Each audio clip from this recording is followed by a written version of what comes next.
let's get into the giant mailbag. What crazy thing did Citi do this week? It's time for Mattress running the numbers. Ready for the main event? The main event. Frequent Miler on the air starts now.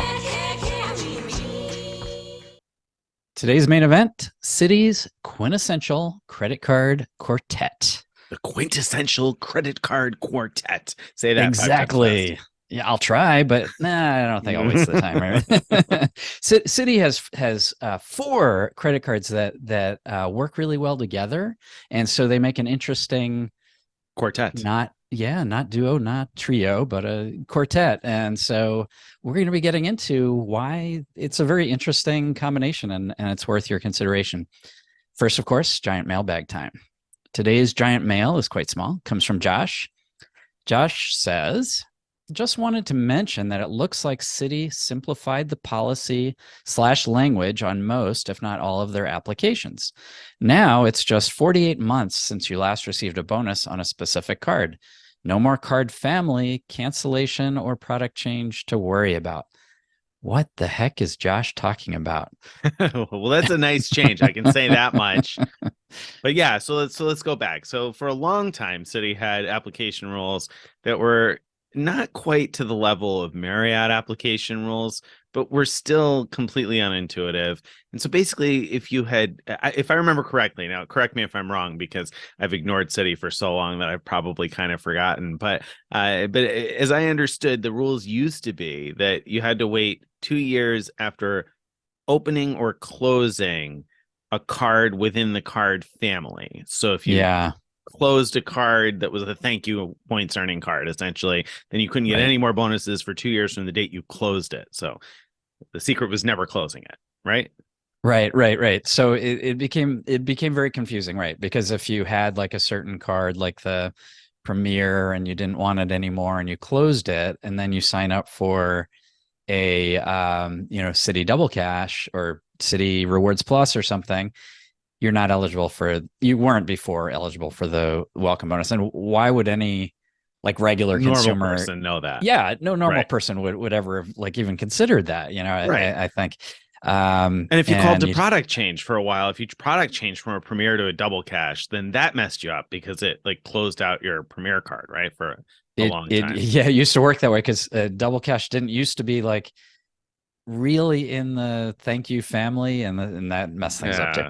Crazy. Anyway, so the good news is that Josh is right. They've abandoned the family stuff, meaning like, the rules are no longer contingent on what other cards you've opened or closed, which is great. But the rule for getting the same card again has moved from 24 months to 48 kind of. So, that side has gotten harder. If you want to, for example, get the welcome bonus on the Citi Premier card over and over, you're going to only be able to do that once every 48 months. It's actually more than that because it's 48 months from when you got the last welcome bonus. So it's more like add another 3 months onto it, depending on how long it took you to get the welcome bonus from when you signed up.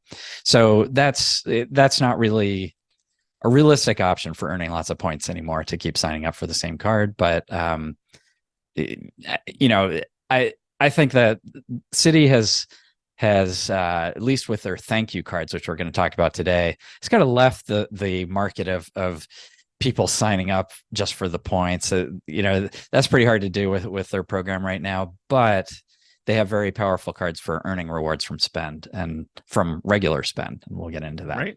Right. So if you're a regular spender, they might have the quartet for you. That's right. All right. We'll talk more about that when we get to the main event in a little bit. But right now, let's talk about what crazy thing did Hilton do this week. So what's up with Hilton? So if you remember back, Hilton used to offer complimentary breakfast to Gold and Diamond members like everywhere, basically. And then at some point, pandemic times-ish, they changed that around. And so now Gold and Diamond members get a food and beverage credit that can be used for breakfast or something else. And at the time when they did this, they claimed that this was to give people more choice, because then you could choose to use it for breakfast, or if you'd rather use it for a drink in the evening or dinner or whatever, it's up to you. You get more choice. So it's all about you, Greg. the end user. They were being so nice. They were So being we so all nice. so we all love that change, didn't we? Right.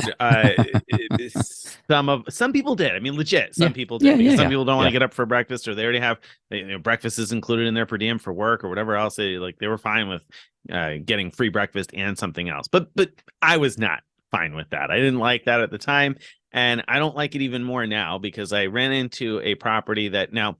I don't know if this is a rogue property, a mistaken employee, or what, but I can't say I'm shocked to have seen this. So I booked a Fine Hotels and Resorts property when I was in Las Vegas, Crockford's, which is at Resorts World. It's a Hilton property. It's in that LXR luxury chain. Very, very nice. Conrad and Crockford's were both very nice properties. I would gladly go back again. But I booked through FHR for Crockford's, and the benefits through FHR are free breakfast for two, of course. That's always the case at all of the various Fine Hotels and Resorts properties. Of course, 4 o'clock checkout, upgrade, so on and so forth. You'll get a $125 property credit, not a $100 credit, but a $125 property credit when booking through FHR. That's the case with quite a few Hilton properties through FHR, by the way, in general, I've noticed. So $125 property credit and breakfast for two. And I figured, well, great. And probably we'll also get the $50 diamond credit. So, I mean, that seemed awesome to me. $175 worth of credit, basically on a rate that was like, I don't know, $225 or something like that. So totally seemed worthwhile. But at check-in, the employee told me that no, you don't get the diamond benefit. And he didn't say it's because we booked through FHR. What he said was, no, they don't allow that because that was really meant for breakfast and people were abusing it and eating breakfast and then also using the credit for another time of day. And that was specifically how he said it. They Yeah. were abusing it like that. So they don't do that anymore. And I thought Right, to right. myself, So they're yes, abusing it by using the flexibility the that flexibility that Hilton tried to sell us. yeah, Right, yeah. right. So That's rough. I don't know. I mean, it could have been a mistaken imply. I did check with. So we have an affiliate arrangement with TravelZork, and they do, among other things, Hilton Impresario bookings. And Hilton Impresario is their version of like Hyatt Privé or Marriott Stars. It's the preferred partner booking platform, and benefits Mhm. through those programs are very similar to Fine Hotels and Resorts. So I asked Michael Traeger, what's up with that at Crockford's, and he said, well, as of at least a few days ago, he knows that a Hilton Impresario booking was still getting the $50 food and beverage credit. Now it's for a specific place there. That property is a little weird. That was the case with breakfast for Diamond members when we were at the Conrad. Also, the food and beverage credit is very restrictive for breakfast. But at any rate, he said that that was intact for Impresario bookings as of a few days before we recorded this, and he was surprised to hear what I had said about FHR. So Yeah. I don't, again, could have been a mistaken employee. Could have been just a change that this property is trying to get away with. I don't know. But either way, I didn't like it because it was like it flew in the face of what Hilton said this credit was supposed to be. Yeah, no, exactly. I mean, we want to get the benefits that were promised as elite members, and even more so, when they reduce the benefit like they did with this, where they have it like this lower fixed amount than unlimited breakfast, what they had before, sort of, then it kind of hurts even more. So yeah, that's a little bit crazy. Too bad. Too bad. Too bad. I mean, it was a great stay, great place, but just that little bit of bad taste that it leaves because it's like, Yeah. oh, come on, Hilton, what are you doing to me here? I mean, it's Right. you promised me flexibility, Hilton. Right. All right. All right. Enough complaining about hotels. Yes. Let's talk Mattress running the numbers. Which hotels are we going to this week? Well, this week we're talking timeshare offers. You know how much I love a good timeshare offer, so not really that much, but this week IHG has one out where you get a 3-night stay and 50,000 IHG points for either $199 or $249. I don't know if it varies by person. Probably location is my assumption there. So you have to buy it by June 4th, and you have up to 12 months to travel after you purchase it. So again, either 200 or 250. I assume that's based on where you're going to stay for 3 nights and 50,000 points. Is this worth a mattress run to you, Greg? Yeah, 50,000 points. That sounds like a lot. 50,000 So, points. well, let me clarify a little bit. It looks like from my looking at it that the 199 is to stay in a hotel, whereas the 249 249 is like a resort. Right. And Oh, so yes, it is, for sure. that's kind of the difference, I think. Okay, wait. And it's Before you answer this, let me mention my wife got an offer in the mail from Marriott this week that was a 3-night stay in San Francisco for $199. No points. No no points offer from points. Marriott. She's offering 50,000 points. Is this worth a 50,000 mattress run? points sounds like a lot. Well, so all right. So if you would think about buying IHG points anyway, IHG points often go on sale for half cent each. So 50,000 points, that's like $250 in your pocket. You can think of it that way. Like instead of buying 50,000 points, you're saving $250 by getting it, by doing it this way, but you're still spending the 250 if you do the resort option. So a better way to think about it, you're buying points for the usual rate, and you're getting a 3-night stay, but you have to sit through a timeshare presentation, and there's a risk of falling to their evil persuasion and not being able to walk away without buying one. So I think there's some, I don't like it. I don't like it either. I don't like it either. Yeah. No, and that's exactly the 90 minutes or 2 hours or 3 hours, whatever. And it ends up actually being that you have to sit there is the part that then throws me off here because, yeah, I mean, the points are worth the price, but you could buy keep in mind, you could buy the 50,000 points for $250, basically like almost any month of the year. And so like you're getting the regular rate on buying points. So you're trading away basically the timeshare sales presentation for the 3-night stay. So if you want the 3-night stay and it's worth a couple hours of your life of saying no, then maybe. But it's not probably worth it to me for 3 nights. I mean, it have to be a pretty nice IHG for me. That's the thing. I'd want to get something better for that Right. price, and when I say for that price, I mean for having to sit through the timeshare presentation plus the price. It's just not. I picked one of the resorts to look at, and I compared. Like, I picked a random date that seemed like reasonable to want to stay, and that particular one. This was a resort property, so $249. It was less than $200 a night. So I mean, you're saving money, but it's just not a smoking deal. I think the way sometimes you can get. Yeah, I mean, so for a comparison point, we've seen Hilton offer as many as 150,000 points at a similar price point in terms of the cost of the stay. So that's like $750 worth of Hilton points. You can think of that as, and the 3-night stay for about the same cost. So that's a 50% more generous offer there. Or I did the choice privileges one a few months ago, and that was, gosh, I got 80,000 points and a 3-night stay. And I ended up getting Marriott elite credit and points because I picked a Marriott. I mean, that shouldn't have happened, but it worked. And a $50 Amex gift card or something, or $25. Yeah. It was a lot I mean, more. that's a great example. And that one, they put you up in other hotels and ahead of time that you're going to be in these other hotels. Right. In this case, it looks like you're actually being put up at IHG properties. So I don't think you can get away with in this one, double dipping like that. So yeah. So it's like if you find a place that you really want to stay at, maybe, but it's not a mattress run to me. All right. So that's mattress running the numbers. Let's talk about award talk. Let's do it. What's up this week in your award booking life? Yeah, so I had to rebook a flight to Europe. So I have had a long-standing reservation on a Delta flight, and they keep making it earlier and earlier. And I have a schedule conflict that day now. The flight's gotten so early it wasn't going to work. But of course, I'm looking midsummer for 4 business class seats. So I've been thinking that I was going to have to cancel the schedule conflict, which wasn't a very good option. But then I stumbled upon Aer Lingus business class availability, and I had totally forgotten that you could book Aer Lingus with Alaska Airlines miles. I don't even know why I was searching on the Alaska site, to tell you the truth.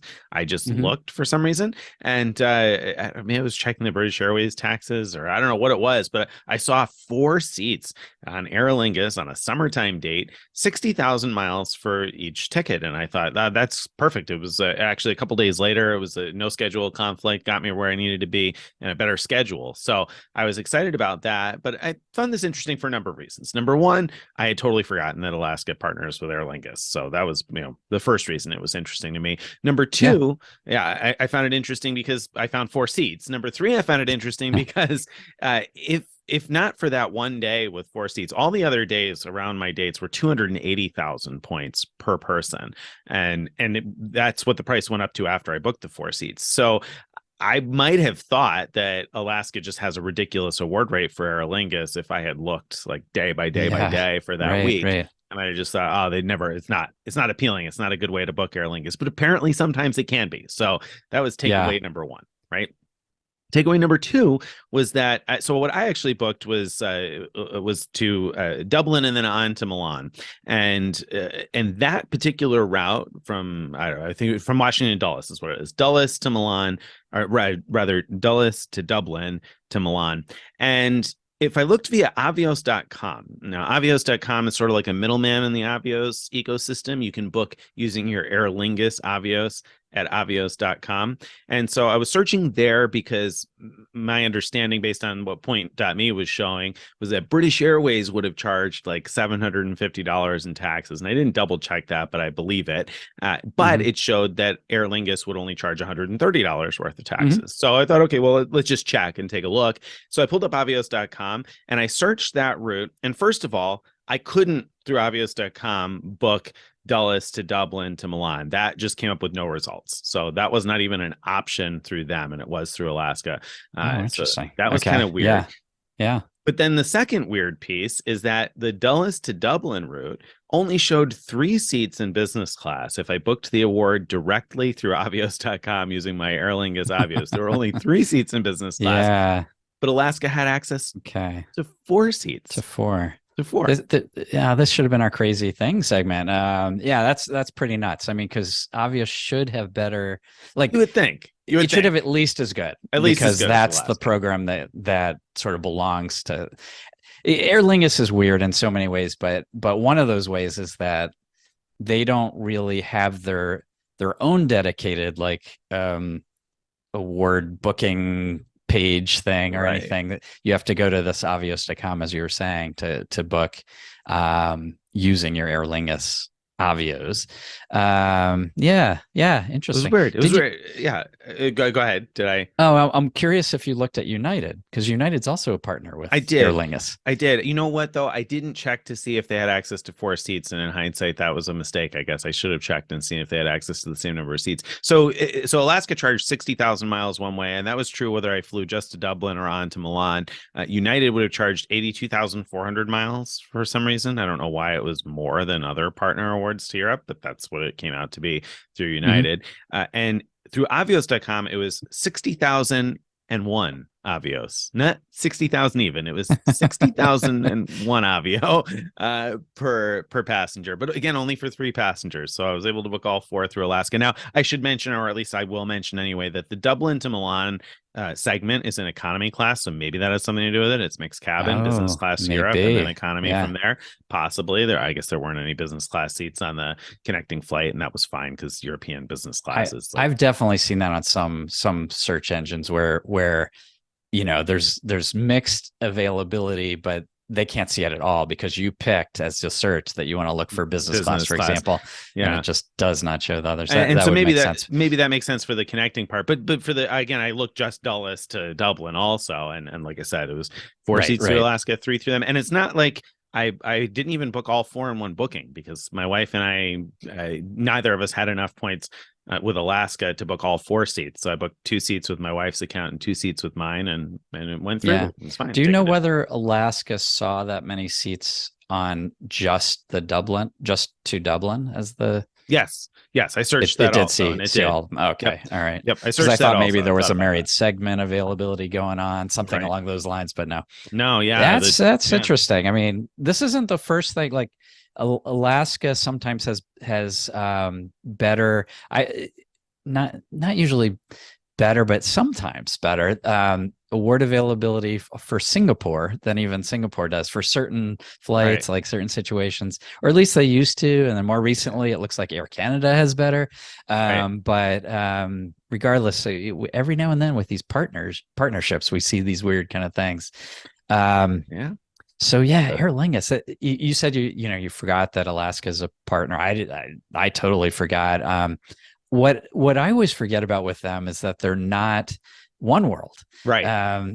Because with them like sharing, being so close with British Airways that they share the, currency, the avios as a reward system.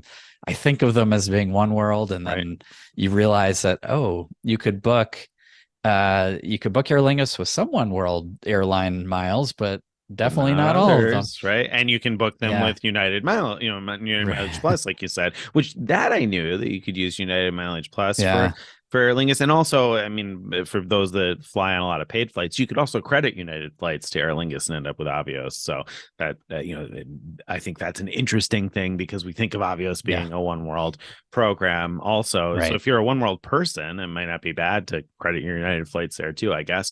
If you want to have all your Avios together or whatever. But anyway, yeah. So I had totally forgotten about Alaska and Aer Lingus because, like you said, they're not a one world airline, even though I kind of think of them that way. And if I guess if I even realized, I had long ago forgotten that there was a partnership.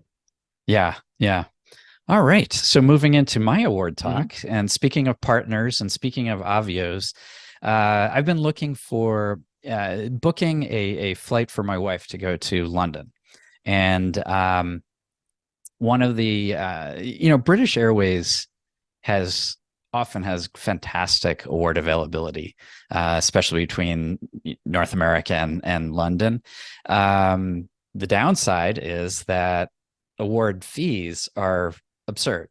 And so, I pulled up a flight that was exactly when she wanted to go, and I think it cost something like 60,000 avios, which for business class, which didn't seem bad at all. But it also had something like $700 in taxes and fees, which wasn't so good. Right. But Uh, these days you can pay more Avios, right? And pay less you in can. taxes and So, fees. So you so, could have paid so 80, she, right? I think it was 90 for 90, this maybe particular 90 flight. peaked at 90. Yeah. Yeah. So you could pay a lot more miles, and it's still not low. Like it Right. was something Right. like $300 in taxes and fees when you do that. Um, then I remembered that Asia Miles, Cathay Pacific Asia Miles, often has lower surcharges for flying British Airways than other carriers do. So, just for example, I did check American Airlines and Alaska, both of which you could use to book British Airways, and they both had very high fees as well. In fact, they were a tiny bit higher than British Airways was, which was interesting. Um, but Cathay was less than $300 for the exact same flight and around the same mile, 60,000 or something like that. So that's just a really, I don't know, useful tip to keep in mind. And you might, if you're thinking, well, wait a minute, I don't have any Cathay Pacific Asia miles. How is that going to help me?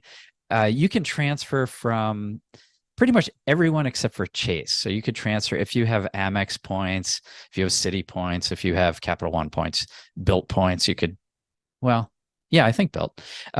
You can transfer to Cathay Pacific Asia Miles 1-to-1. So that's a good way of getting them. It certainly is, and the same is true in both directions. That you'll pay less in fees in both directions. So I think it's 61,000 miles. So that, like you said, almost exactly the same thing, and which can vary probably based on distance. So I probably should Yeah. have said that. It probably varies a little bit based on where you're flying to and from. Right, right. Also, if you are using British Airways points to book, don't book round trip. Book two one ways. It's actually cheaper in taxes and fees altogether as two one ways. It's still gonna be expensive, but a little bit less that way. The other thing to keep in mind too, for anybody who's kind of new to that whole ecosystem, is that if you book a business class award, I think you may be able to upgrade to first class if you find availability using Avios, right? Although I don't know how that works if you've booked your ticket through Asia Miles. You probably can't do that when you book through Asia Miles, so maybe never mind on that. I was for the difference I know between a business class award and a first class award, you can usually upgrade, but I actually don't know that that's true with Asia Miles, so let me take that back. All right, so good. Anyway, a great tip to keep in mind. Awesome tip, because it's very easy to accumulate Asia Miles. If you've got British Airways Avios, you probably also somewhere have points that can transfer to Cathay Pacific. So Yep. very good. All right, challenge update. Do you have a challenge update here, Craig? Yeah. So the team challenge, the 2023 team challenge is called Party of Five, and when we first announced it, what we said is that what we're doing is we're flying to Tokyo, all five of us on the team, on the Frequent Miler team, and we're still going to do that. And then we said, and the first team, so Team Tokyo, which is Carrie and Steven, we're going to plan our trip for 4 days for all five of us to, do spectacular things. And they're gonna figure out how to get fantastic value from points and miles in order to have fantastic trip for 5 people. So that's the Party of Five angle. And then when we return to the US to San Francisco, Team San Francisco, Nick and Tim will take over and design 4 days of travel in the Americas. But first, Team America's asked, "Hey, is it okay if we take another day or two?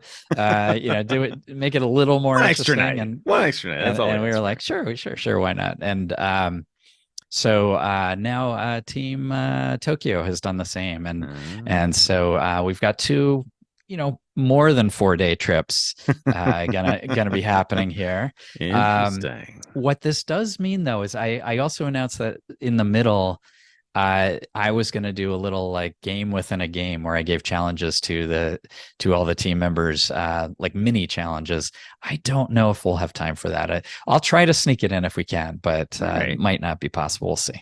Well, we'll see what we can do. I trust that it'll be worth it, whatever it is that's coming. I'm getting excited. I was talking about this earlier today. I was at an event talking about it. And it's an exciting thing because I think I mentioned last week, I had no idea what's going on those first few days. And, we're inching closer and closer to this flight to Tokyo, where I have no idea where I'm going from there. And I've never done a trip that way before. Right? I mean, how many of us have ever done a trip where you take off and you don't know where you're going? I mean, I've heard of people pulling that off once in a while by, like contacting the airline in advance and surprising somebody without time, but not general. It's not a normal thing to do. And in this case, it's not even like anybody needs to arrange that with the airline. We're going to take off for Tokyo, and I have no idea what we're doing. So I can't wait. That's right. It's going to be fun. It's going to be fun. Yeah. Oh, so absolutely. You'll want to be if you're not following us on Instagram yet, by the way, you should be following us on Instagram because we're going to be, live storying the whole thing. The story format on Instagram just really lends itself well to, kind of like reporting on a trip live while it's happening. It's, so I think it's a format that's perfect for that. So if you're on Instagram, you should be following the Frequent Miler account for that. Yeah. Yeah. Especially if you're interested in sort of like finding out what's happening in near real time to when we're finding out what's happening. Right. That's where you'll be sort of part of the whole experience in a way by following us on Instagram. So yeah, do that. Very good. Frequent Miler on Instagram. There you go. Okay. All right. What's next? What's next here? Next is probably, I was following our outline and I was going to say the main event, but are we doing card talk? Like, no, the card talks are going to be within the main event. That's right. Okay, so welcome to the main event. Today's main event, Citi's Quintessential Credit Card Quartet. Okay, so Citi has their thank you rewards program, which are points that we love because they're transferable to airline and hotel programs.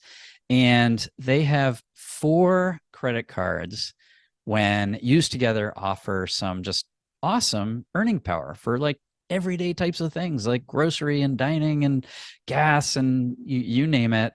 They've got it. And best of all, maybe, I don't know if this is best, but a really good ad is that the combined annual fee, all 4 cards, $95 a year. That's $95 altogether. That's crazy. That is kind of crazy because if you try to put together a great combination with Amex or Chase, it's going to involve at least one card that costs more than $95, probably, right? I mean, maybe, I guess you get away with it with Chase. Chase, get away with it. Yeah. Chase you could do. So the way I think about it is like, Chase, yeah, you could put together a really good combo for $95, but what you've got then, you've got like a gamer's combo. You don't have bonuses for like gas stations or good bonuses for gas station and grocery stores. Right. You've got like at best you've got 3x signing, but where it gets really interesting are things like 5x office supply, but this is for us gamers that are like going off of supply stores and buying gift cards. It's Right. not for your Not for your everyday average person. everyday person. Right. Um, Right. No, City is in definitely, in Amex, you'd need the gold card, right? I mean, you'd in Amex, you need the 250 gold card. If you want like a good multiple on all like hotels and travel, you need the 150 green card in addition. For a good gas bonus, I think you need like the what everyday preferred maybe. I mean, yeah. that's another $95. So yeah, it would add up if you Right. really want to get all these categories even on the Amex side. So Right. And yeah, then Capital One side, they don't have many cards. They don't have as many category bonuses, right? I mean, you can get yeah, a yeah. category bonus on a couple of things, but not all of them, and it would be a little bit harder to get approved for all the cards probably. So I think City really is nailing it here for somebody that is not looking to spend a lot on annual fees and has very normal spending patterns and just wants to be well rewarded for it. So I guess we've got to explain what those cards are. Yes, yes. All right. Let's kick it off with the most interesting probably card in the or at least Oh, the that's a one that you loaded need. statement. Yes, the one Yeah, that you it's need. loaded. It's the one you need. I mean, this one's important. The City Premier card. It's the only one with an annual fee, $95 a year. But it's also the only one we're going to talk about that gives you the power to move your points, to transfer points from City to airline and hotel programs, and that's why this card is so important. But it's also pretty darn good with its category bonuses. What does it have there? It really is. So this is a 3x dream here. 3x on dining. So got that covered. Big category for a lot of people. 3x on supermarket spend. Again, big category there. And a noteworthy mention here that there's not a cap on it, like with the Amex Gold Card, which There's offers there's not a cap. It's not limited to United States right. grocery stores. There's no foreign transaction fees, so you could get all these category bonuses outside of the U.S. as well as in. Yeah, Yeah. So for an expat, this card could be really good because it also offers 3x on gas stations. And again, that's another worldwide one, right? No foreign transaction hmm fees. So 3x gas, 3x flights and hotels. So it's not 3x all travel, but flights and hotels are probably most of the travel most people spend on. So really, I mean, you get 3x on tons of stuff. It's 1x everywhere else, but 3x on, again, tons of good categories that are like the everyday categories that most people spend most of their money in, right? So I yeah, think it's valuable for that. Now, I should mention the downside, it offers 3x flights and hotels, but no travel protections. So I'm a little right. hesitant to put travel purchases on the City Premier, but I mean, if you're not so worried about that, then here you go.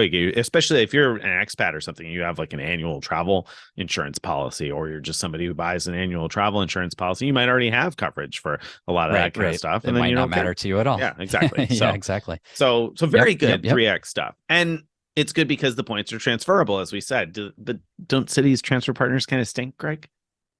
I don't think so. I mean, so they have some of the best ones that we love.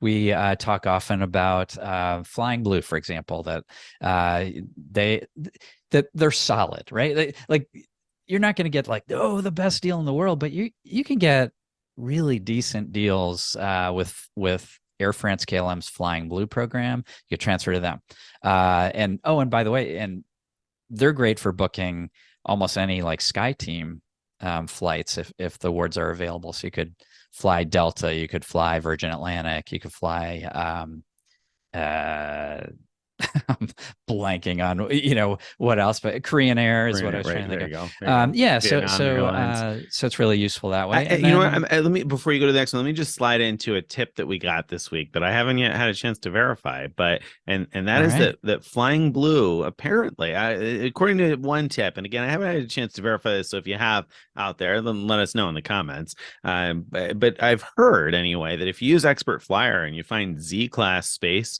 on Air France and KLM flights, then cheaper prices than what you see online may be available if you call. So if you find that Z class space, word on the street is that if you find the right agent, they're going to find cheaper prices than what the online search engine is going to show you. So I've heard that there could be some difficulty. We were told, the reader that tipped us off said there could be some difficulty in getting someone who's able to price it properly. But anyway, that's a tip I'm keeping in mind now, because already I would say that Air France Flying Blue is a decent program for someone who doesn't have the same flexibility, that you read about bloggers talking about often. I was listening to a podcast today, a new podcast called Point Me to First Class, and there's two physician that hosts it, or retired physician, I think, and the guest was a physician, and she was talking about that in their line of work, there's not the same flexibility because you have patients and this and that, and so you can't take advantage of the 30,000 miles business class to Europe all the time, because they got to plan things out far in advance. And Flying Blue is a good program for somebody in that type of situation,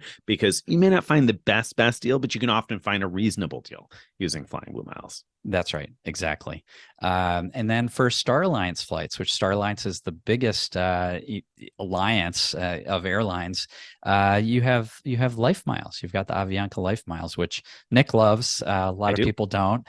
And I understand why, but I do love it. Yeah. I mean, it's great for domestic United flights when United decides they want to, release availability to Avianca, and very good for business class to and from Europe, and no surcharges at high change fees. But anyway, Life Miles, I think, good program. Asia Miles, Greg was just talking about Asia Miles a few minutes ago. So if you're listening to that and you're like, ooh, that sounds kind of interesting to me, well, Citi's got them as a transfer partner.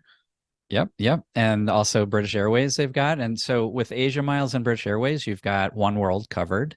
And then they also have other ones like Emirates, JetBlue, Turkish, which has some really spectacular specific deals that you can use them for. In addition, flying Turkish is actually often a really great use of Turkish miles. So they've got a solid partner lineup, and for airlines.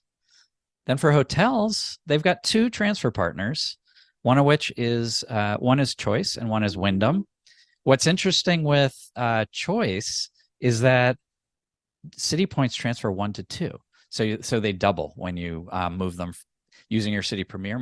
Move your points to Choice, you get double the points at the end. So while Choice isn't necessarily like the sort of dream like hotel brand where you're picturing Mai Tais on the beach somewhere, there are nice hotels that can be booked with Choice points, and getting to double your points makes it really attractive. And then if you transfer them on from there to Radisson, you double again, you double the double. And so you end up with quadruple if you want to transfer them to Radisson America's points. Not that you probably are that excited about that, but it's possible anyway. You could do it. And of course, the other hotel program that matters is Wyndham. They transfer to Wyndham Rewards 1-to-1, and that can be appealing because, of course, we've talked lots of times how you can book the Costa Vacation Rentals with Wyndham points, 15,000 points per bedroom per night, up to maybe $500-ish per night per bedroom. So definitely some good reasons to want Citi points. And by the way, those were not all of the transfer partners. I know there's somebody out there who's a big EVA fan who's like,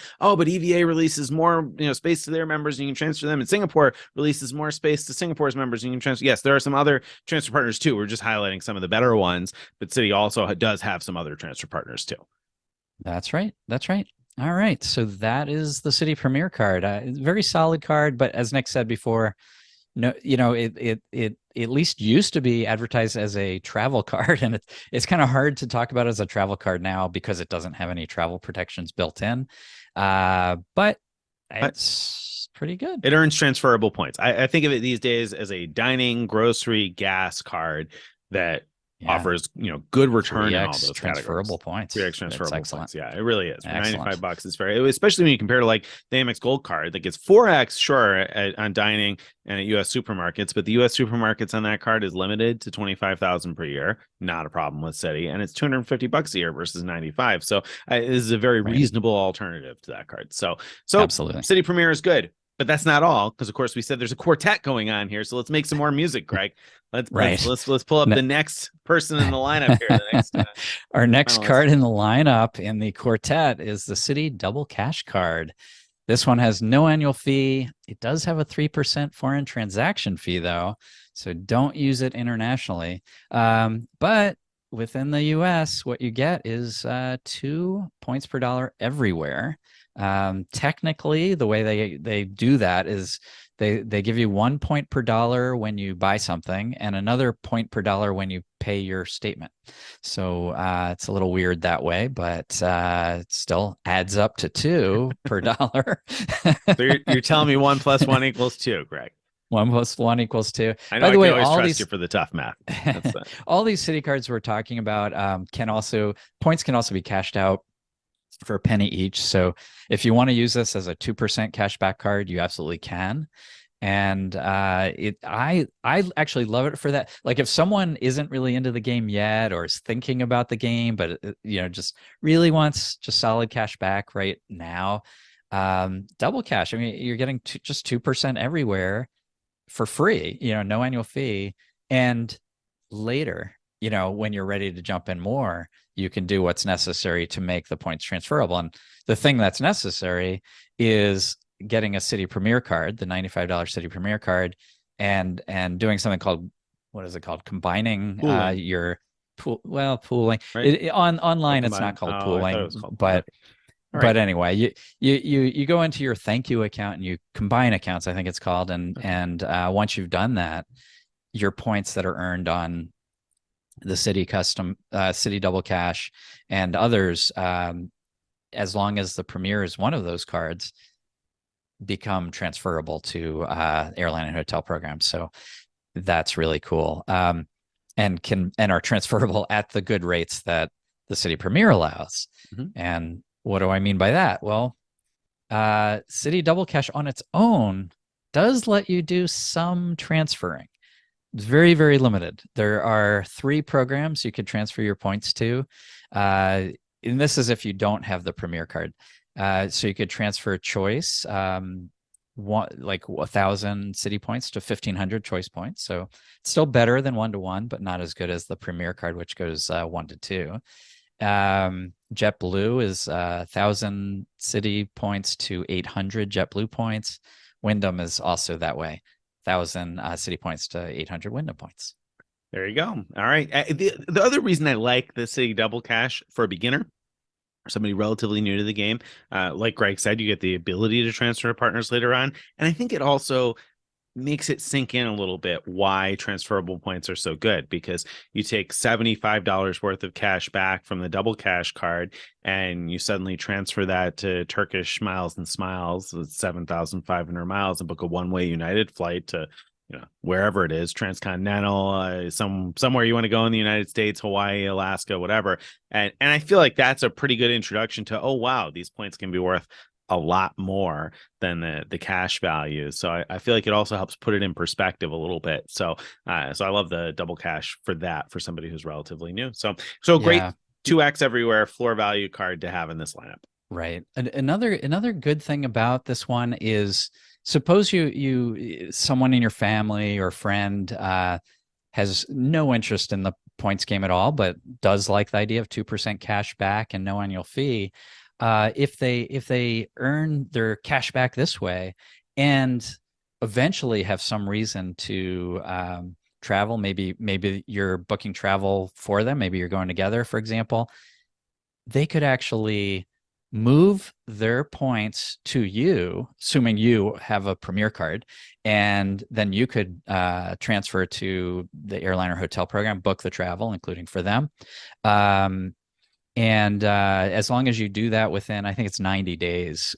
Once you move points to another person, the points expire if they're not used right away. But don't do it until you're ready to actually use the points, and that's kind of a really nice feature that not all programs have. So. It is, and again, another great way to introduce somebody, who's new to the game, or somebody who's recently out of college, maybe, and isn't ready to handle all the welcome bonus spending. But you have a kid maybe who just is out of college, and you're like, okay, well, here, take this card and put everything on it for a while, and then I'll help you when you want to travel, and you got the Premier card, and you can help them, teach them how to use the points. So a great teaching tool. So custom cash. All right. So I'm sorry, rather double cash, I should say, definitely a big piece of the quartet. This is like the baseline, right? This is like the bass player of the quartet, right?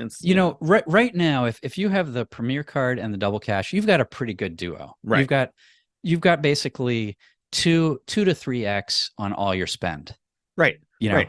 So that's pretty fantastic right there.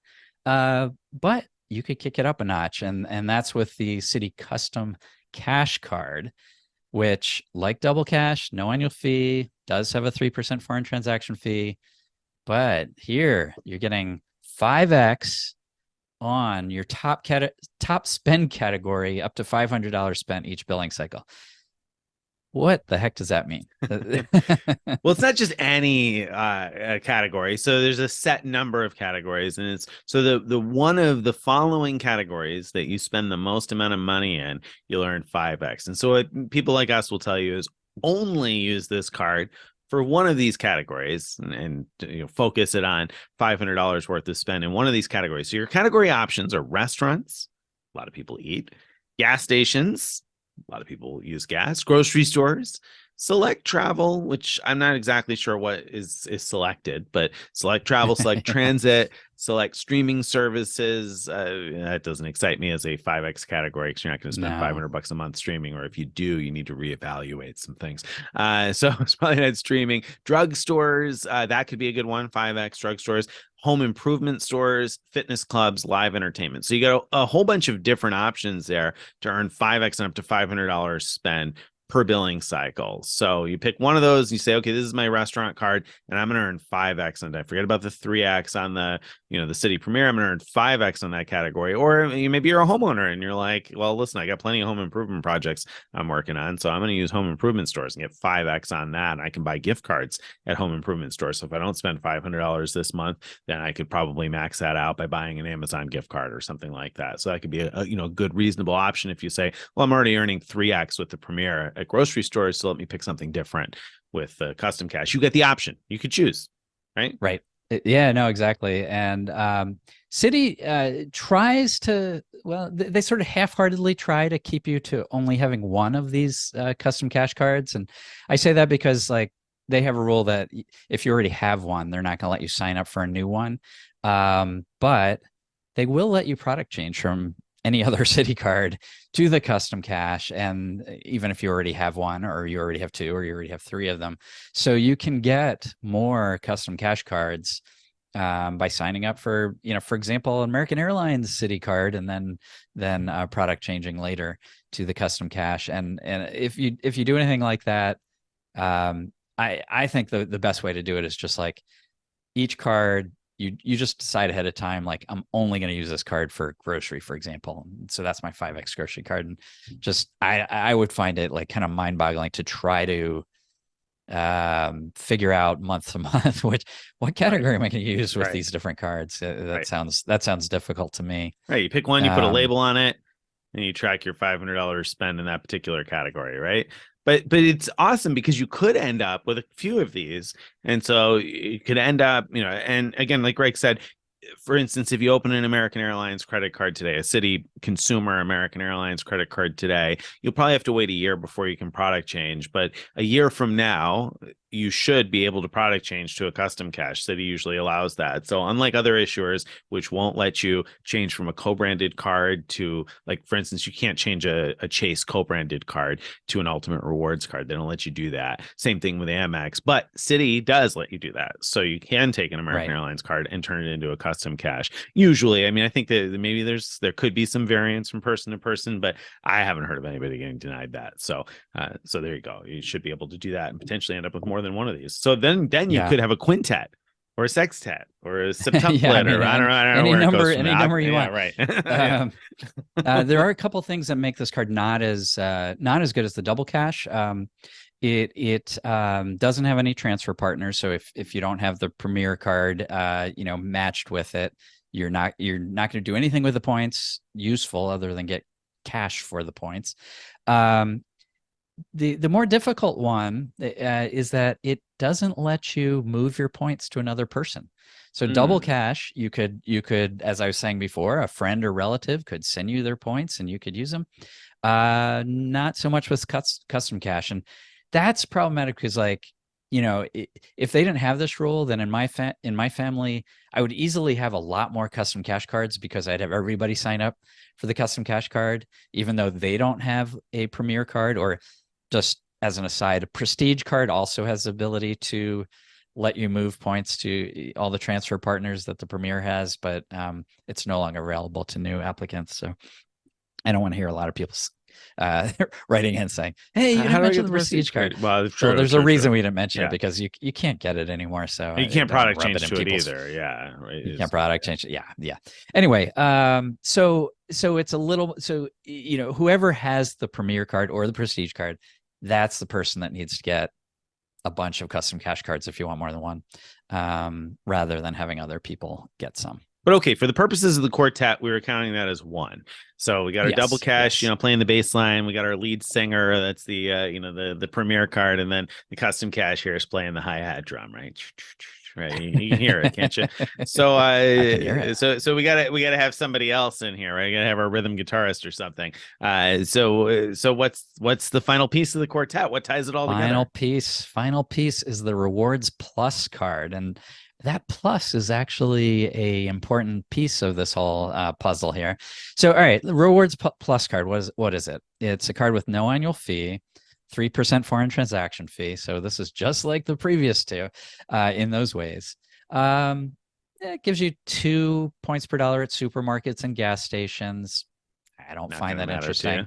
you. Yeah. It gives you 10-point roundup, which means that no matter how many points you would normally get for a particular purchase, they're going to round up to the nearest 10 points. So if you spend just a penny, you'll get 10 points. If you spend $1, where you normally just get 1 point or 2 points, you'll get 10 points.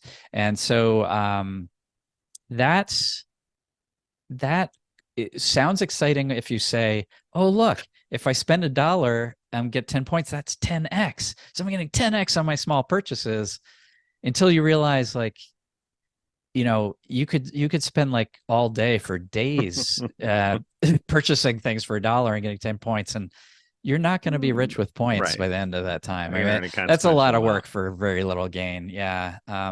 Right. So that's not really what's exciting. What is exciting with this card is that it gives you a 10% point rebate when you redeem points up to a maximum of 100,000 points redeemed each year.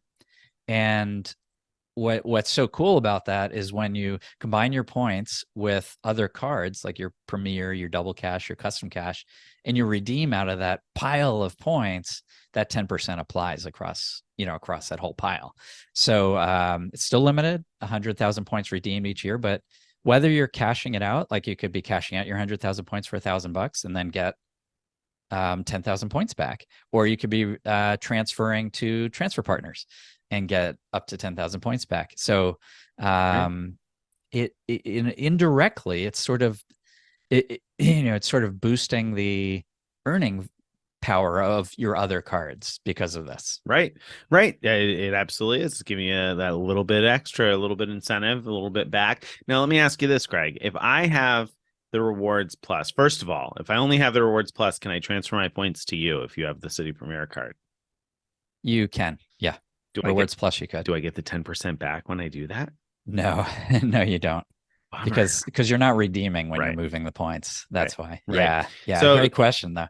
So you're only going to get it when you redeem them, and by redeem them, we mean redeem for cash back or redeem for a transfer to a travel partner. But still, if you're going to use 100,000 points per year, then great, you just got 10,000 back. So or even less than that. Obviously, 10% of whatever it might be is a nice little benefit. Nobody else offers a card like that, so that's why this card is like Greg said, it's an important piece, but you're not going to probably use it for anything. You're not going to put any purchases on this. I mean, I guess if you just need to buy bananas or a pack of gum or something, I guess this is the card I would pull out if it was in my wallet, or more likely I'd have it in like Google Pay or Apple Pay or whatever, and use it to touch to the terminal in those situations where I really do just need to spend $1, because why not get a couple extra points? But like you said, you're not going to earn a consequential number of points that way. So this is a card you're going to have really mostly for the 10% rebate benefit. But it's a nice card to have because it doesn't cost you anything to have it. Right? It's a fee-free card. So, no downside to having this card. And now the next question I know somebody's going to ask is,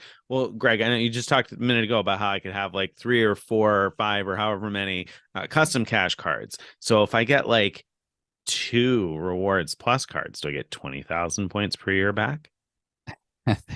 Of course, when this card first came out, that was the first thing I tried, and unfortunately, no, you do not.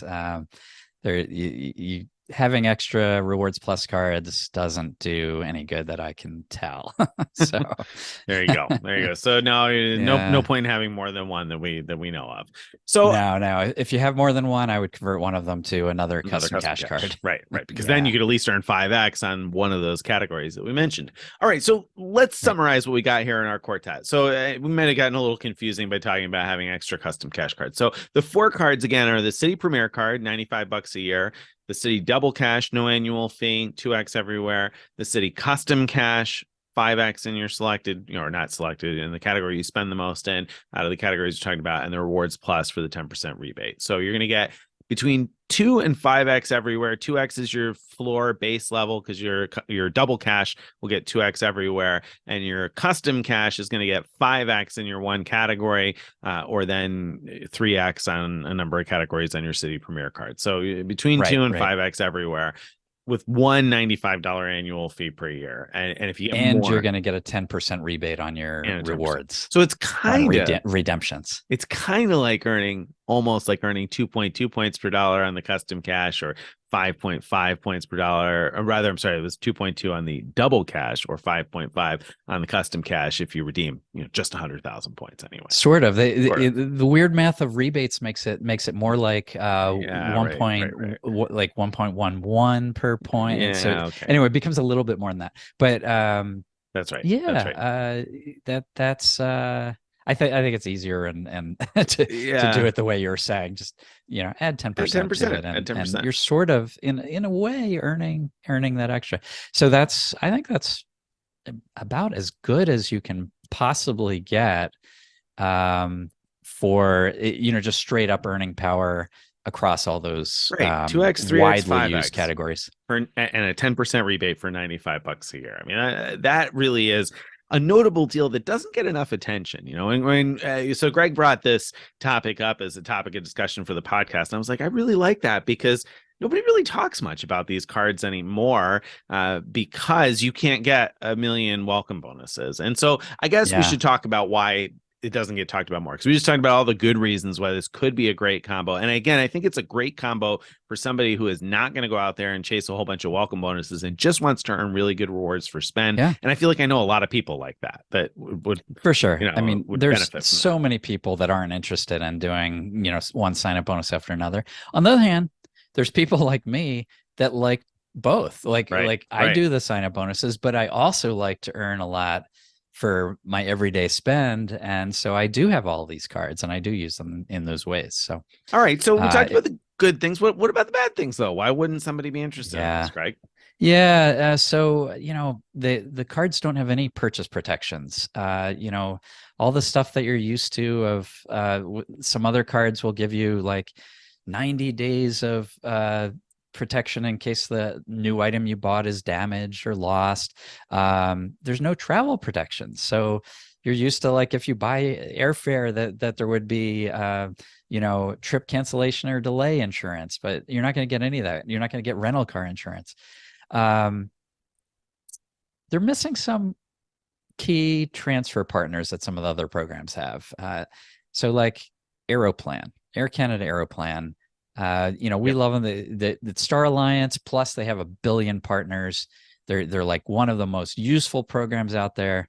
They don't have them, but everyone else does. Right. Uh, Right. Get with it, City. Like, get back on your game here. You're not gonna have any purchase protections. You gotta at least throw me a bone here and give me Air Canada.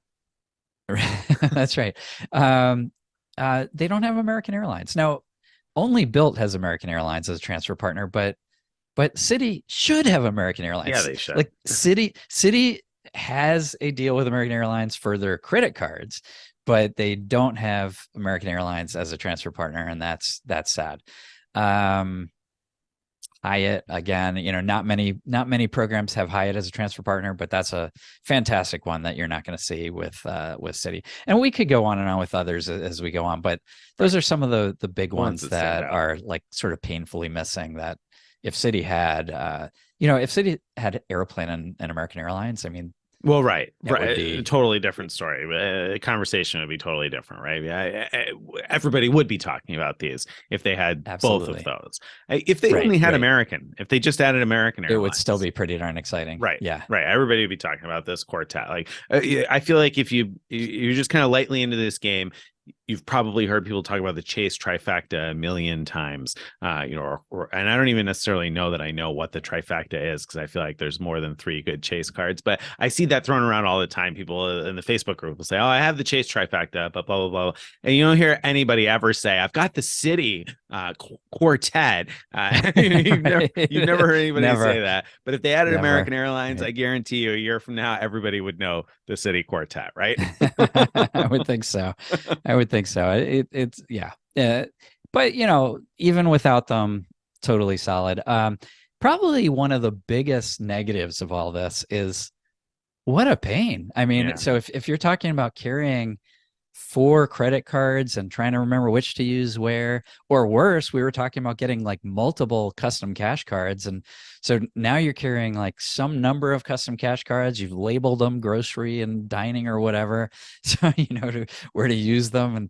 And not many people like to do that. No, not many people do it. And I think that's a somewhat solvable problem with the everyday solution of using mobile payments of some sort, whether that's Apple Pay or Google Pay. That's pretty common these days. And so something like a custom cash that you're going to dedicate as your grocery card, for instance, you could make as your Mhm. default payment method in one of those things. And I mean, everybody's got tap to pay these days. A few years before the pandemic, I feel like tap to pay was like hit or miss depending on where you might be. Yeah. But nowadays, I feel like tap to pay is everywhere. So that could be a potential solution. But still, if you're going to have four custom cash cards, that's still kind of a pain. If you're not really comfortable with the tap to pay, that's still a problem. So it's not super easy and intuitive. And if you mess something up, then there's no way to fix that, right, Greg?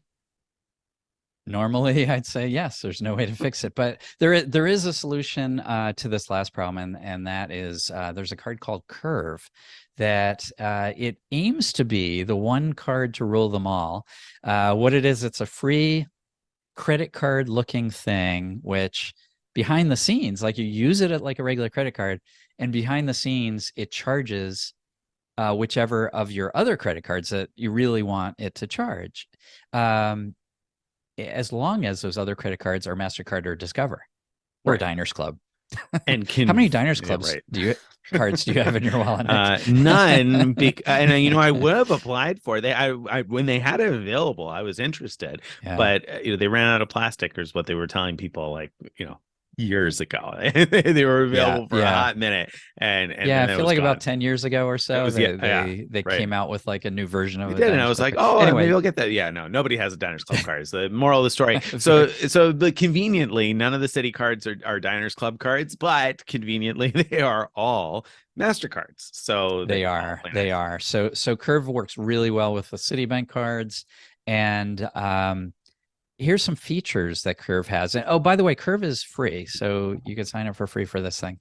It has smart rules, so you could tell it like anytime I charge at a grocery store, charge against this card, and that could be like your Premier for 3x, or it could be one of your custom cash cards to get 5x. And you could do that for dining and some other categories. Strangely, you can't do that for gas stations. I don't understand Hmm. why that's missing from the smart rules, but that's weird. And you also set a default card. So like I set the double cash as my default. So if I'm not in a special category, that's where I want it to go. Um, it what's really amazing with Curve is that when you mess up, like so when you have a charge go to double cash and you realize like, oh darn, I could have earned more because this was actually a gas station or whatever. Um, Curve has this feature called Go Back in Time, where you could, for 30 days from a purchase, up to 30 days, you can actually tell it, I changed my mind, go back in time and change that purchase to go to a different card. And so, when you realize you used the wrong card, just go back in time and fix it. And that's an amazing feature. It also, that feature makes having multiple custom cash cards manageable. Right. So I've here's how I've been using it. I have multiple custom cash cards. I want to use them all for grocery. I spend enough on grocery to usually to do more than the 500 each billing cycle.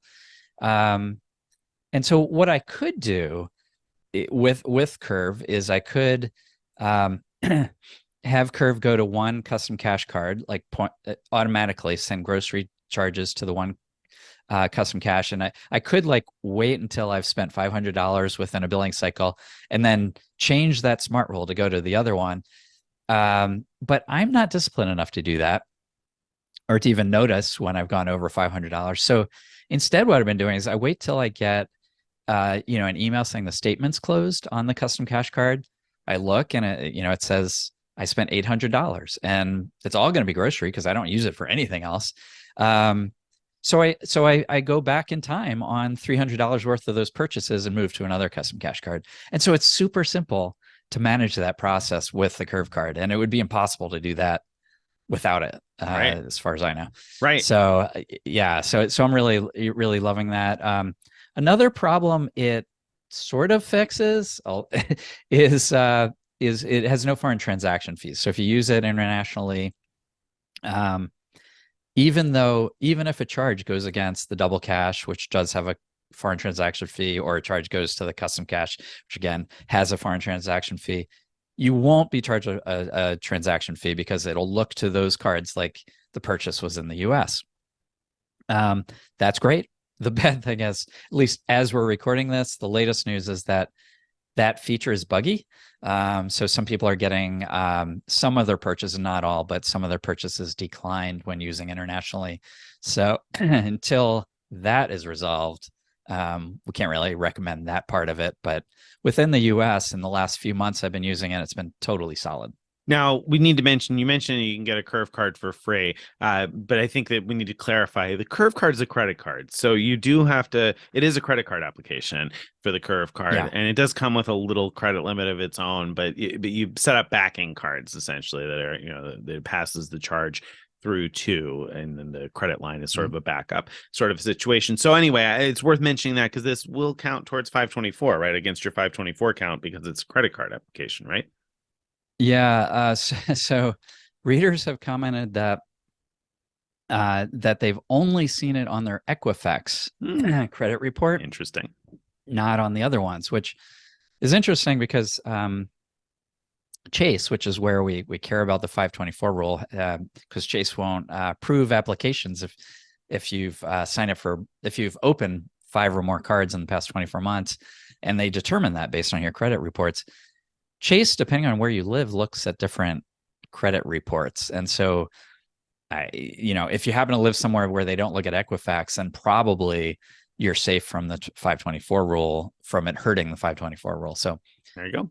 So I don't know how you'd figure that out, but there used to, it's a little complicated. It's possible, but a little complicated. Yeah, there used to be a website. Well, there is a website called Credit Boards, and they used to have a credit pulls database where you could put in a state and see. They don't have that anymore? Well, they probably do, but I don't know how updated it is. I haven't looked at it in a long time. It used to be very consistent. There were a lot of people that were updating results, and I don't know if that's true anymore or not. But anyway, if you go to creditboards.com, there is a link somewhere on the homepage, I think, where you can look at their credit pulls database. And again, you can put in your state and the issuer and see what they've been pulling for other people anyway in your state. And usually that's a good indication of what you can expect they'll probably pull in your state. I know in many states, Chase mostly pulls Experian, but it does, again, vary regionally. So yeah. So in Michigan, so the other way you could know, and this is how I would know, I'd have to go back and look at my notes though.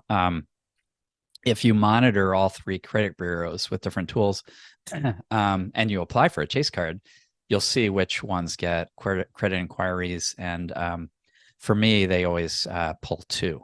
Yeah, there you go. 2 different ones. There you go. And that's certainly something that can happen with any issuer. They could pull more than one. Mm-hmm. I mean, Capital One is well known to pull all 3, but I've had Citi pull 2 on me before too. So, it can happen. All right. So there's a number of great cards. There's a solution to make it easy to manage the cards with the Curve card. And you said the Curve card's been good for you. You haven't had, because we had some weird issues with the Curve card in the beginning, in the beta, and we talked about how we didn't feel like it was ready to be out of beta when it went out of beta, but it's been solid for you for months now, right? It's been solid for months. I left it behind because I was so fed up with it during the beta time, or actually shortly after they said they Yeah. were coming out of beta.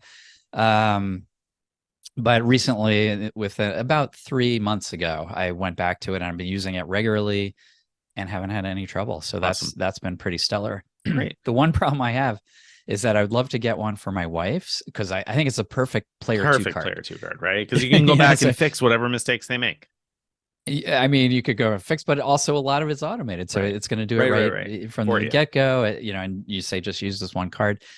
The problem is, my wife was around all those times the card was messing up during the beta, and so She doesn't she want is to. She's like, scared. no, She's scared of the not using card. this She's like, card. she gets scared when I take it out. Like she's like, oh no, we're gonna get Use embarrassed. that Something one bad's gonna again. Get happen. declined. Yeah. No, Yeah. this is the good card. This is the good card. That's the best in show. Yeah, you've ever seen it? That's the good card.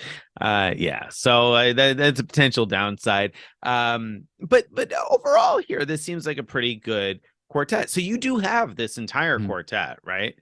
Sort of. I actually have the prestige card instead Oh, of right. the Instead of the premier. premier. So I'm not earning all those 3x categories, but I am earning unlimited 5x dining with the prestige and 3x hotels and airfare. And you can earn Um, 5x in the other categories by having a couple of custom cash cards, right? So that's right. you could replicate or do better even than a Premier with that if you still have an old Prestige card. I imagine there probably aren't a ton of readers that still have one of those, but if you do, then certainly could be a strategy. So is this a strategy that more people should be following? Are people missing the boat on the Citi Quartet? Like, is it because I don't feel like this is something that's commonly sought after. I don't feel like I've ever heard anybody on their quest to get the Citi Right. Quartet. Well, yeah, I mean that's a great question. What, you don't have No, this quartet, no, right? I don't. And so why not? What stops you from going this route? Number one, Citi's slightly weaker partners, though I think all the points we made about how Citi has decent partners are good, but not quite as good as Amex. I want Aeroplan and I want ANA, and I can get Turkish through Capital One. So I'm not particularly intrigued by their transfer partners. The choice thing, okay, but I'm not super excited by their transfer partners. I'm not excited by the fact that either I have to sign up for a bunch of American Airlines or whatever other kind of card Citi has and then convert them, or I have to sign up for subpar welcome bonuses on the custom cash and the Yeah. double cash, no welcome Yep. bonus a lot of Yep. the time. So that's certainly a downside for me. And the no purchase protection thing is big to me because as somebody who does some manufactured spending, right, there are ways that I generate points, but then there are cards that I use when I want to buy something. For instance, there's a holiday recognizing mothers coming up this weekend. And so I bought a gift for my wife today, and I have no idea whether she's going to like it or not. I never really know. So I wanted to make sure that I bought it on a card that has return protection just in case. Yeah. So Yeah. I used a card that got a subpar return. I used the Amex Platinum card. It doesn't get a good return on spend, but I knew that if she didn't like it, I'd be able to return, even if the retailer didn't take the purchase back. So Yeah. So I do that too. If I'm buying something where I think I might want to return it or have other protections, I usually use like platinum card or something like that, where I know there's I'm going to be taken care of by like Amex with a premium card. right. And the same is true, obviously, for flights. For gas and grocery, I Mm-hmm. would consider this, but of course, grocery, I have the Amex Gold and I like my Amex points.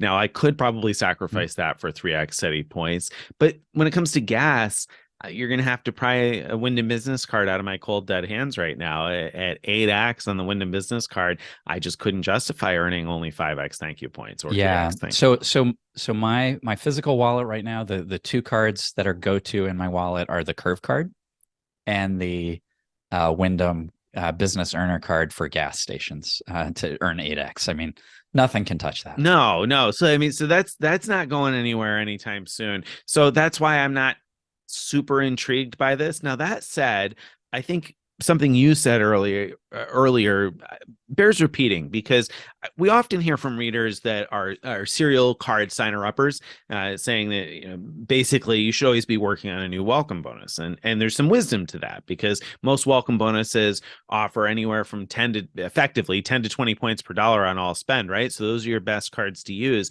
However, like Greg, I sign up for the cards that I want to sign up for, apply for the cards I want to apply for, get those welcome offers, and I still spend money beyond that. Now, something you didn't mention today, but I know you've mentioned before, and I have the same kind of philosophy, is when I open a new card, I often want to find some kind of a purchase where I know I'm not going to have to return it. I focus the spending for a new welcome bonus more often than not on things that I know I'm not going to have to return, like a tax payment, or something of that sort. And so, like, the welcome bonus spend to me is usually not on my everyday purchases. I'm not usually worried about using it for gas and whatever else, because I'm going to knock that out in larger chunks of spend. So when I am going to the gas pump or the grocery store, I do want a card that earns a good return on that. So I think the strategy is a sound one that makes sense for a lot of people. And I think this is a decent quartet. I imagine a lot of people in my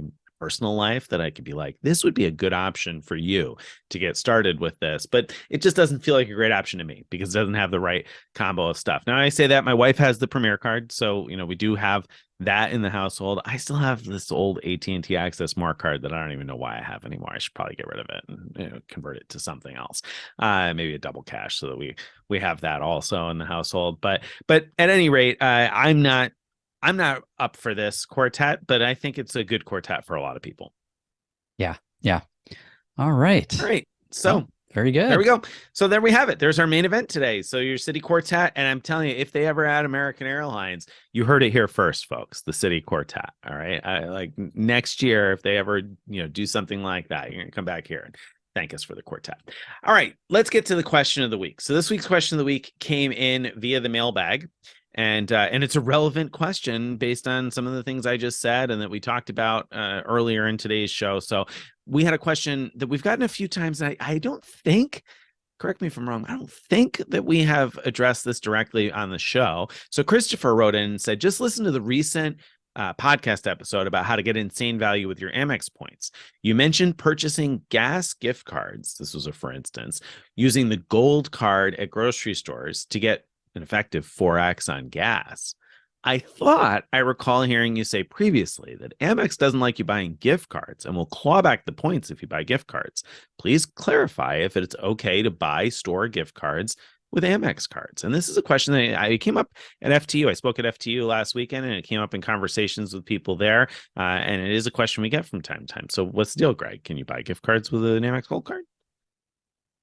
Well, you certainly could buy them. The question is whether anything bad will happen afterwards. Right. Well, you get the points, and will Amex, slap you on the wrist and say no more anything for you? Will they take stuff away? Yeah. In almost all cases, people get all the points that they were hoping for anyway. Where it's been problematic at sometimes is with welcome bonuses, where they have like clawed back the welcome bonus points, because the terms do say you can't earn the welcome bonus by buying gift cards or other cash equivalents and so on. So I think there have been times where certain people who have like been hitting the gift cards heavily, Amex has turned their eye on them and has pulled back the points. But for most regular uses, I've never heard of anyone having any trouble. And I've heard of lots of people like regularly, there's the Hilton card that gives you 6x at grocery stores with Hilton. There's lots of people that just buy lots of gift cards at grocery stores and have been fine. Yeah, I think there's a really overblown misperception. And like Greg said, it comes from a time when welcome bonuses got clawed back. And so here's the thing. Amex at one point that I'm aware of anyway had clawed back welcome bonuses on a number of people. And when I say a number, I mean more than 5 or 6. It was a significant number of people who had done like most or all of the minimum spending requirements buying gift cards in very obvious ways, like Simon Malls or giftcards.com or that kind of thing. And then they stopped awarding points or credit for spend at all at Simon Malls. So that, if you had like a Delta card and you were trying to spend towards the MQMs at Simon Malls, even if you were like, well, I don't care about the points, I just want the MQMs that you get with spend, they stopped counting that at all for the spend for that. Yeah. For a while, you stopped earning the points, but still earned the MQs, and then eventually you stopped earning anything. Stopped earning anything. Yeah. So because of those things, I think there's a misconception about Amex and gift cards. And so when it comes to welcome bonuses, I haven't even heard clawback stories over welcome bonuses apart from like a window in time a few years back. Agreed. I haven't heard anything in recent years. Right. So I haven't even heard a single clawback story. That said, I don't make a habit of buying very obvious gift card purchases when I'm working on a welcome offer because they're so valuable, right? So if I have the chance to earn 150,000 points, if I can do that in some way where there's no chance or very, very minuscule chance of me getting the points clawed back, I'd much rather do that than chance it with something where they might get clawed back. So I'm careful with the welcome bonus spend because that's such a valuable chunk. But beyond the welcome bonus spend, I'm less careful. And especially the card like the Amex Gold card, you're talking about it's capped at $25,000 a year in spend at US supermarkets. And assuming you're using that as your regular grocery card, and you probably should, then you're already doing some amount of that 25 that way. So how much are you really going to be buying gift cards? Probably not enough to get on the radar. Now, the advice I always give people is if you've never bought a gift card on your Amex Gold card and you go out tomorrow and you spend $25,000 at the grocery store, yeah, you're probably going to have a problem. Like Amex is probably going to shut you down, and they're probably not going to give you any points. They might take away all your other cards too. So like, don't go hog wild and crazy out of nowhere. But like, if you're buying your groceries this week and you also get a $300 Amazon gift card with it or something like that, I don't think you're probably likely to have a problem at all. I mean, I say that, and of course, there's perhaps some amount of risk, but it's such a low risk that I don't worry about it personally. I agree. I wouldn't worry about it. And I would readily buy. I would even, you know what? I think I'm a little more risk acceptance than you in that, like, I would be willing to buy some gift cards even for earning a welcome bonus. I have. I just wouldn't. Clear, I have, but I don't go to giftcards.com. I wouldn't do it obvious like that. But when you go to a retail store, it's a little less obvious, and ideally you're mixing in real spend as well, so it's not just like right, $500. Right, exactly. Mix it up a little bit, but I think there's a misconception about how sensitive Amex is in that regard. They're not nearly as sensitive as some people seem to think. So, all right, so that's that. I wanted to address that because that was a good question. It's one we've had a few times before, and it was timely. So there you have it. All right, that brings us to the end of today's episode. If you enjoyed today's show and you'd like to get more of this stuff in your email inbox each day or each week or whatever it may be, you want to go to frequentmiler.com/subscribe. Again, that's frequentmiler.com/subscribe. You can join our email list, follow us on all the various social medias, join our Frequent Miler Insiders Facebook group. Wherever you're watching or listening to this show, please make sure you like it, give us a thumbs up, leave a comment. All that stuff helps other people discover the show too. So we appreciate all of those things. And if you have a question that you'd like to be considered for a future question of the week or a piece of giant mail for the mailbag, you want to send that too? Send it to mailbag@frequentmiler.com. Bye, everybody.